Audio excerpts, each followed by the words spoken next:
আচ্ছা, তোমার ফোনে এই যে অভিদীপ্তা বলে নাম্বারটা সেভ করা, কিন্তু প্রোফাইল পিকচারটা এমন ছেলেদের কেন? তুমি আমার পাসওয়ার্ড জানলে কি করে? আর অভিদীপ্তা আমার বান্ধবী, ওর ভাই যখন ওর ফোনটা ইউজ করে তখন নিজের ফটো লাগিয়ে নেয়।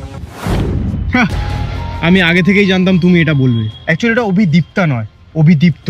ও আমারই বন্ধু, আর আমি ওকে টাকা দিয়ে বলেছিলাম তোমার লয়ালিটি চেক করতে।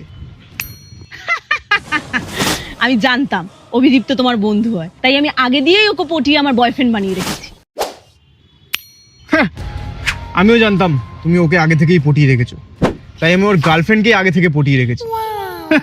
আমিও জানতাম তুই আমার গার্লফ্রেন্ডকে পটিয়ে রেখেছিস, তাই আমি তোর গার্লফ্রেন্ডের সাথে মিলে এই প্ল্যানটা বানিয়েছি যাতে তোর সত্যিটা বার করতে পারি। হ্যাঁ, আমিও জানতাম যে তুই আমার গার্লফ্রেন্ডের সাথে মিলে এই প্ল্যানটা বানিয়েছিস, তাই আমি আগেই তোর গার্লফ্রেন্ডের থেকে রাখি পরে নিয়েছি।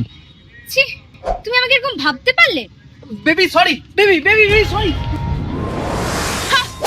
আমি আগে দিয়েই জানতাম তুমি ওর গার্লফ্রেন্ডের থেকে রাখি পরে নিয়েছো, তাই জন্য আমি আমার 3 নম্বর বয়ফ্রেন্ডের সাথে ফোন পেতে চ্যাট করি। হ্যাঁ, আমিও জানতাম যে তুমি তোমার 3 নম্বর বয়ফ্রেন্ডের সাথে ফোন পেতে চ্যাট করো। একটা মজার কথা, ওটা তোমার 3 নম্বর বয়ফ্রেন্ডের না, আমারই নাম্বার। আমি আগে দিয়েই জানতাম ওটা তোমারই নাম্বার, তাই জন্য আমি আমার মেন বয়ফ্রেন্ডের সাথে মায়ের ফোন দিয়ে কথা বলি। হ্যাঁ, আমি জানতাম যে তুমি তোমার মেন বয়ফ্রেন্ডের সাথে তোমার মায়ের ফোন থেকে কথা বল, তাই আমি তোমার মায়ের ফোন চুরি করে তোমার মেন বয়ফ্রেন্ডকে আমার বানিয়ে নিয়েছি।